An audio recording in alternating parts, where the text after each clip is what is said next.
ஓம் சரவணபவ.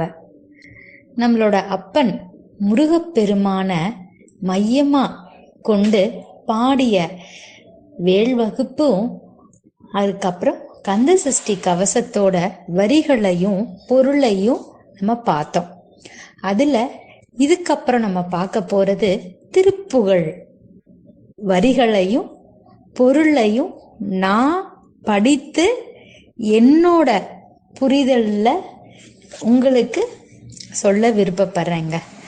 எந்த ஒரு பாடலையும் நம்ம அந்த பொருளோட படிக்கும்போது நமக்கும் அந்த பாடலுக்கும் கடவுளுக்கும் இடையேயான புரிதல் அதிகமாகி தூரம் குறையுன்றதுல எந்தவித சந்தேகமுமே இல்லை. அப்படி ஒரு பொக்கிஷமான திருப்புகழை பத்தி நம்ம உருவான வரலாறு அப்படின்ற மாதிரி ஒரு முன்னுரைய இப்ப பார்க்கலாம். முருக கடவுளை முன்னிறுத்தி பாடப்பட்டதுதான் திருப்புகழ்னாலும் அதுல மற்ற கடவுள்களை பற்றியும் உருகி உருகி பாடியிருக்கிறாரு அருணகிரிநாதர். திருப்புகழை பாட பாட வாய் மணக்கும்னு சொல்லுவாங்க. ஆனா நம்ம வாழ்க்கையே மணக்குன்றதுல எந்தவித சந்தேகமுமே இல்லை.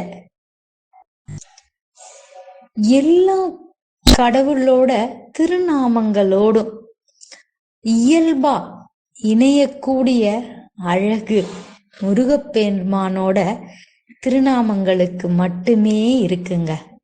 விநாயகர் பேரோட சேர்த்து கணபதி சுப்பிரமணியம், ஸ்ரீராமரோட சேர்ந்து ராம சுப்பிரமணியன், அப்பாவின் பேரோட சேர்த்து சிவ சுப்பிரமணியன், அம்மையுடன் சேர்ந்து சக்தி வேலன், பெருமாளோடு இணைந்து வேங்கட சுப்பிரமணியன், ஐயப்ப சுவாமியோட சேர்ந்து ஹரிஹர சுப்பிரமணியன், ஸ்ரீ ஆஞ்சநேய சுவாமியோட சேர்ந்து அனுமந்த குமார்னு முருகப்பெருமான் எல்லா கடவுளோடையும் இணைந்து இருக்கிறார்.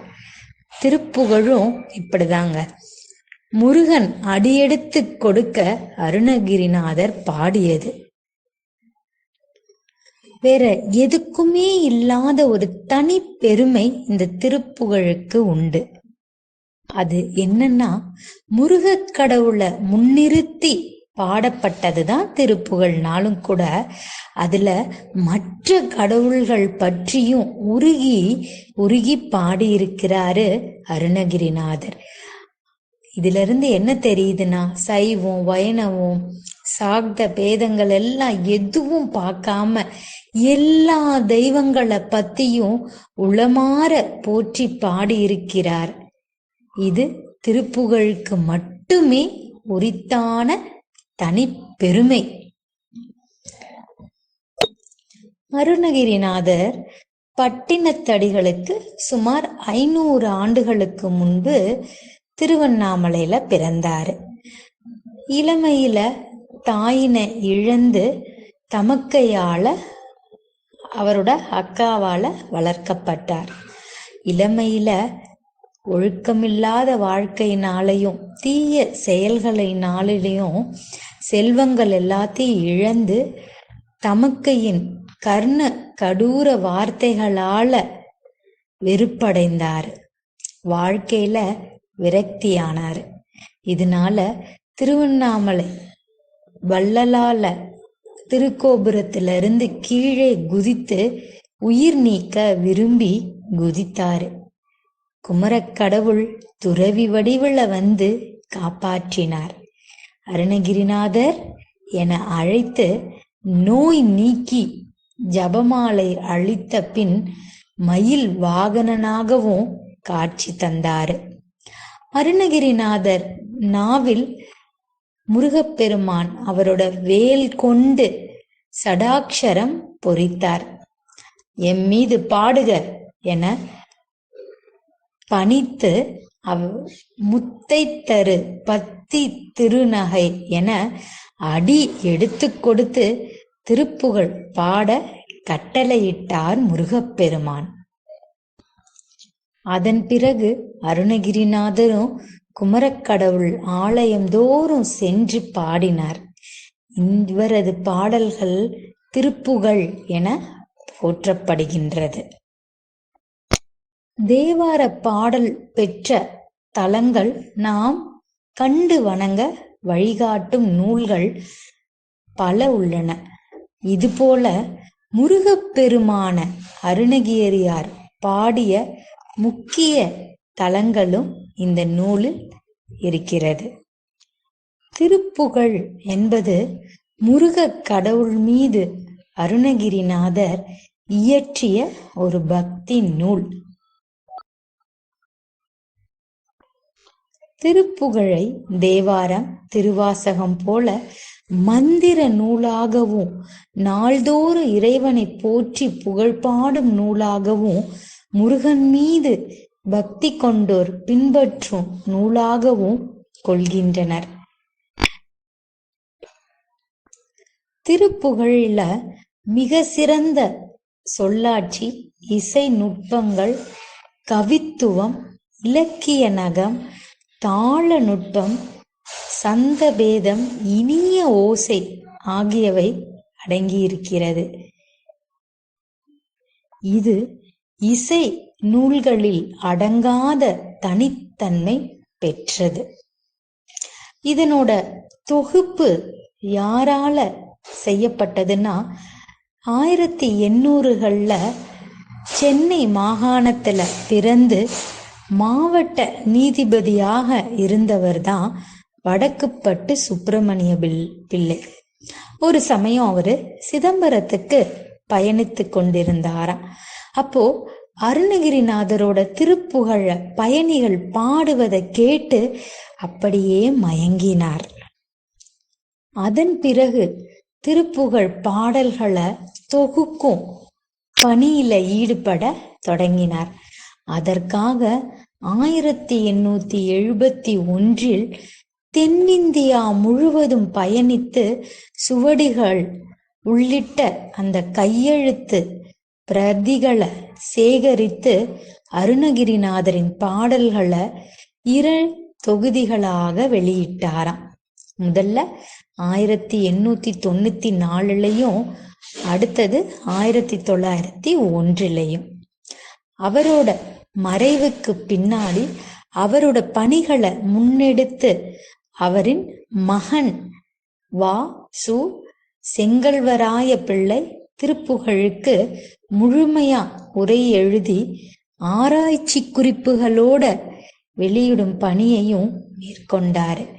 1950 1958 வரைக்கும் 7 ஆண்டு காலம் இப்பணியில முழுமையாக ஈடுபட்டு நூல்களை வெளியிட்டாரு. இவங்க சேகரித்த பாடல் தொகுப்புகளையும் அதனோட பொருளையும் இப்ப ஒன்று ஒன்றா பார்க்கலாம். எவ்வளோ பெரிய பொக்கிஷம்! முருகப்பெருமான் அடியெடுத்து அதை தொடர்ந்து பாடினாரு அருணகிரிநாதர். அவர் எழுதின அந்த பாடல்கள் இன்னும் எவ்வளவோ யாருக்கு தெரியும். நமக்கு கிடைத்தவையாவது நம்ம பத்திரமா பார்த்து அதனோட பொருளை உணர்ந்து முருகப்பெருமான போற்றி பாடி அருள் பெறுவோம். முதல் பாடல் விநாயகர் திருப்புகழ். விநாயகர்ல இருந்து தானே எந்த விஷயத்தையும் ஆரம்பிப்போம். திருப்புகழும் விநாயகரை முன்னிட்டு தான் ஆரம்பிக்கப்பட்டுள்ளது. கைத்தல நிறைக்கனி அப்பமோடு அவள் பொறி கப்பிய கரிமுகன் அடிப்பேணி கற்றிடும் அடியவர் புத்தியில் உரைபவ கற்பகம் என வினை கடித்தேகும் மத்தமும் மதியமும் வைத்திடும் அரண்மகன் மற்பொரு திரள்புய மதையானை மத்தள வயிரனை உத்தமி புதல்வனை மட்டு அவள் மலர்கொண்டு பணிவனே முத்தமிழ் அடைவினை முற்படு கிரிதனில் முற்பட எழுதிய முதல்வோனே, முப்புறம் எரிச்செய்த அச்சிவன் உரை ரதம் அச்சு அது பொடி செய்த அதி தீரா அத்துயர் அது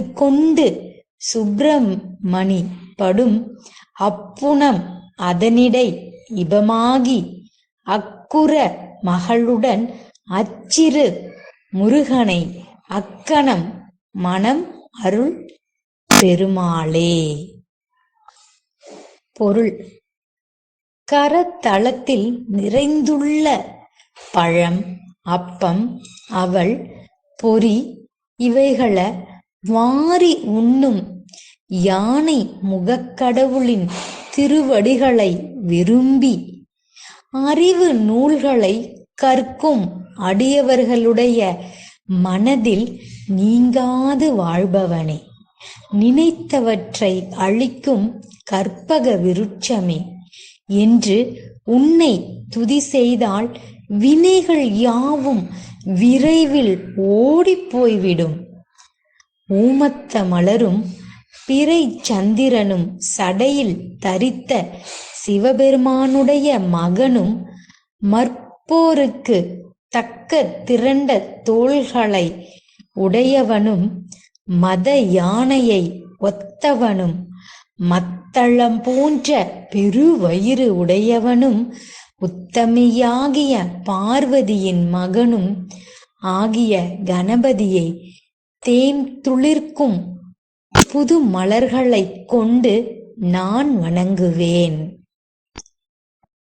இயல், இசை, நாடகம் என்னும் முத்தமிழ் நூல் முறைமையை மலைகளுள் முற்பட்டதான மேரு மலையில் முதலில் எழுதிய முதன்மையானவனே. மேரு மலைன்றது உலகத்தோட மையத்துல இருக்கிறது.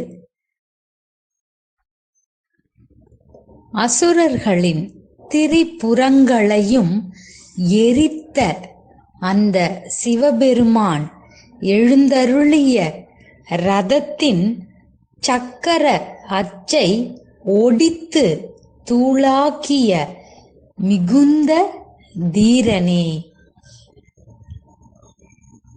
வள்ளி மீது கொண்ட காதலாகிய அந்த துயரத்தோடு உன் தம்பியாகிய சுப்பிரமணியன் நடந்த அந்த திணை புனத்திடையில் யானையாக தோன்றி அந்த குறமகளாகிய வள்ளியுடன் அந்த சிறிய முருக வேளை அத்தருணத்திலேயே மனம் புரியுமாறு திருவருள் பாலித்த பெருமாளே. நம்ம வேல் வகுப்புல பார்த்தாலும் முதல் பாடல்ல வள்ளி அம்மையாரோட ஆரம்பிச்சிருப்பாங்க. அதே மாதிரிதான் இந்த திருப்புகழ்லையும் விநாயகர் பற்றி பாடும்போதும் நம்ம வள்ளி அன்னையவும் சொல்லியிருக்காங்க. இதுக்கு என்ன காரணமா இருக்கும்னு பார்த்தோம் அப்படின்னா, நம்ம எல்லாருக்கும் தெரியும் முருகப்பெருமானுக்கு 2 மனைவிகள் அப்படின்னு. அந்த 2 மனைவிகளையும் என்ன சொல்றாங்கன்னா, ஒருத்தர் இச்சா சக்தி, இன்னொருத்தவங்க கிரியா சக்தின்னு சொல்றாங்க. இச்சா சக்தி அப்படின்னா நமக்கு விருப்பத்தை கொடுக்கக்கூடிய சக்தி. கிரியா சக்தின்றது அத செயல்களா ஆக்கக்கூடிய சக்தி. அப்ப இச்சா சக்தியா, அதாவது நமக்கு அதுல ஒரு விருப்பத்தை ஏற்படுத்தக்கூடிய சக்தியா இருக்கிறது வள்ளியம்மாய். அதே மாதிரி அத செயல்களா மாற்றக்கூடிய சக்தியா இருக்கிறவங்க தேவயானை. அதனாலதான் நம்ம எந்த விஷயம் பண்றோம் அப்படின்னாலும் செய்தோம்னாலும் அதற்கு முதல்ல நம்மளோட மனசு அதுக்கு விரும்பணும். அதை ஏற்படுத்தக்கூடியவங்க தான் வள்ளி தாயார். அதே மாதிரி நம்ம முருகப்பெருமான் என்ன சக்தின்னா ஞான சக்தி. அத பிறப்பிடமா இருக்கிறவர் தான் முருகப்பெருமான். அதனாலதான் முதல்ல நம்ம எந்த ஒரு செயலுக்கும் செய்யறதுக்கு அடிப்படையா விளங்குறது என்னன்னு பார்த்தா நம்மளோட எண்ணம். நம்ம நினைச்சாதான் அந்த விஷயத்த பண்ணுவோம். அப்ப அந்த நினைக்கிறத தூண்டக்கூடிய சக்திக்கு யாரு அதிபதினா நம்மளோட வள்ளி பிராட்டியார். அதனாலதான் பாடல்கள்ல வள்ளி அவங்கள முதன்மையா கொண்டுள்ளது. இது நான் படித்து புரிந்து கொண்டது. இதே மாதிரி அடுத்த பாடலுக்கான பொருளை அடுத்த பதிவுல பார்க்கலாம். எல்லாரும் பாடல்களுக்கு பின்னாடி உள்ள அர்த்தத்தை புரிந்து நாம முருகனை இன்னும் முழுமையா நம்பி அவரை கெட்டியமா பிடிச்சுக்கிட்டு அவரோட அருளை உணர்வோம். ஓம் சரவணபவ.